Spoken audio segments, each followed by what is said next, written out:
Yung magandang araw sa inyong lahat mga Oragon. Ngayong araw na to ay day number 2 tayo ngayon. Gagawa tayo ng stirrup. Mga stirrup ng little beam at mga beam sa poste. Pero bago ang lahat, pakisubscribe naman ng aking YouTube channel para malaking tulong, malaking bagay na rin yun para sa akin. Sana itangkilikin nyo itong ginagawa kong video. Ngayong araw na to ay papakita ko sa inyo yung mga kaganapan dito ngayon sa site ng pagbuhos ng poste, pagforma ng poste. Kaya papakita ko sa inyo. Ayan na. Ito mga Oragon, ang sukat nito ay 38 by 24 cm. Yan. Yun naman. Bali gagawin natin dito nasa 300 piraso. Yan, saka yun. Bali yan parang gagawa natin. Ito na mga Oragon yung ginawa kahapon. Bali bubuhusan to maya maya lang. Kahapon ito pa lang yung napormahan. Tsaka yan. Tsaka yun. Ngayon, ayun na napormahan na yung isa. Bali bubuhusan yun ngayon. Pag napormahan lang tong isa na to, bubuhusan na yan. Tapos meron dito napormahan na rin. Diyan napormahan na rin yan. Bali pala ang sukat pala ng buhos natin 60 cm. Kahapon nakala ko nasa 40 cm lang yung buhos. Hindi pala. Yung puting pala natin nasa 60 cm para malaki yung pundasyon. Bali yung luwang niya isa 150 by 150, pero inisa na lang, kaya sabihin na natin to 150, tapos yung 150 nasa 300 cm, tapos may 1 meter din dito, din sa 400 cm na tong okay na to. Hindi rin yung ganon, pero yung ganito 150 yan. Bali may luwang sa kabilaan na tig 5 cm, luwang kabilaan, kaya nasa 160 cm din yung pinakabunganga niya. Yung mga Oragon, yung iba doon nagbubuhos. Tara punta natin, pero yung mga tao ay nag break time na muna dahil alas 10 na. Andito yung mga taong mga nag break time. Ayan, mga nag break time na muna sila. Tapos yung operator ng bako andun, nag-ooperate siya. Di siya nag-break time, maya maya pa siguro kasi medyo hindi pa mainit, kaya sinasamantala niya magbakuin muna. Balik hapon dito, andito pa yung mga buhangin ngayon, nilipat na dun para yung naukay dito ililipat dun sa dulo, sa baba, kasi papantayin yun para pumantay lahat. Bali ito na yung pinaka pinaka-clear ng lupa. Ito na. Tapos dun punta natin doon sa dulo.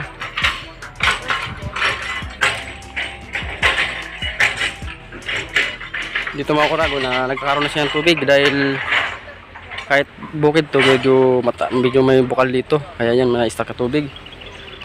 Tapos dito sa sa dulo. Ayan, may mga tubig siya. Bali yan, lalagyan na yan ng mga border na mga bato na malalaki para magkaroon lang ng pagpapatungan ng bakal, kasi nag-assist sila dito ng mga poste ng bakal.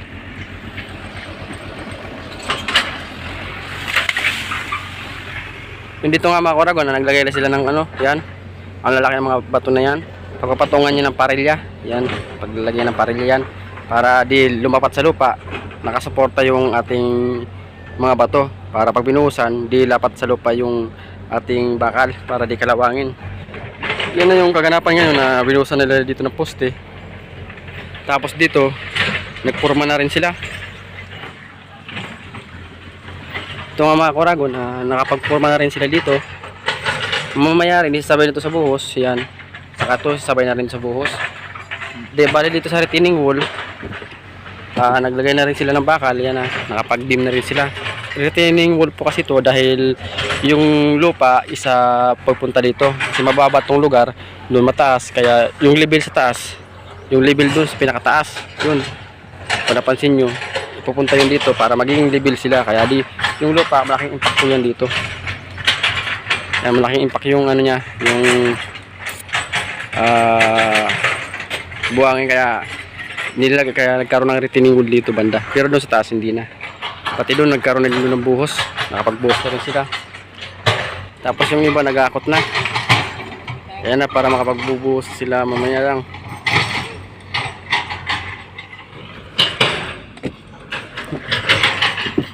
Yan mga Oragon. Oh.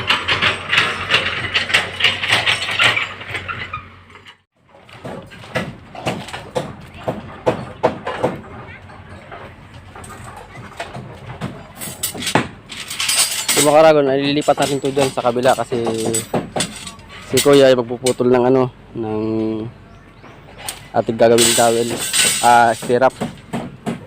Yan. Ano ang pangalan mo? Jason. Jason mga Oragon, si Jason. Papuputulin natin siya ng ano, ng stirrup.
Nagkalitasan na. Oo, iba. Basta ka sa construction, mag-tie.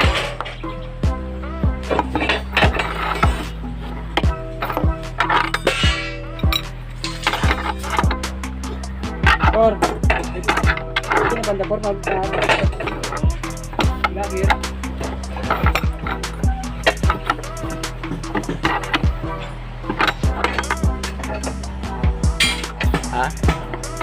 Ayan na yung ano. Ay, wala ka pang naputol na yung gate.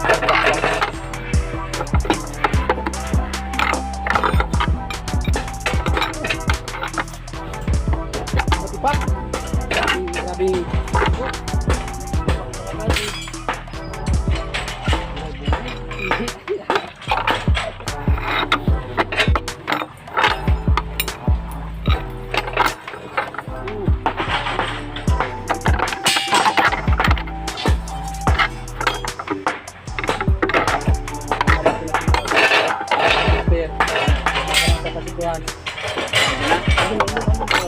Mangga.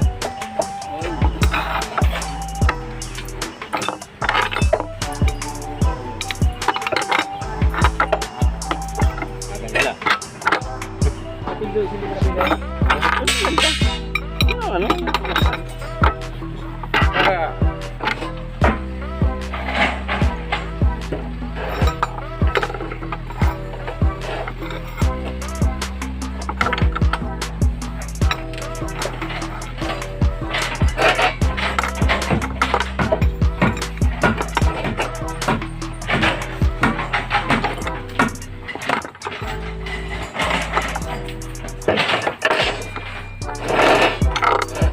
Dapat ko, lipat ka dito. Ano na sa listahan ko anong gawin. Ano yung listahan yan eh? Oo. Ano yung karton? Kaso, baga. Uy na sa ball.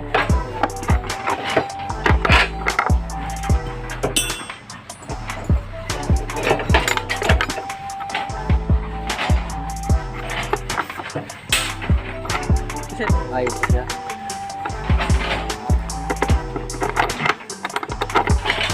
Yun na lagi nakasa.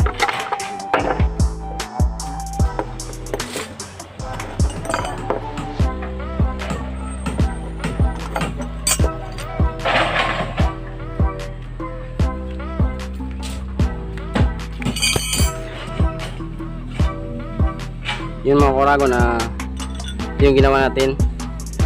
20 cm tong haba niyan, tapos sinok natin ng gis yung nakaano niya, nakalabas gis yan.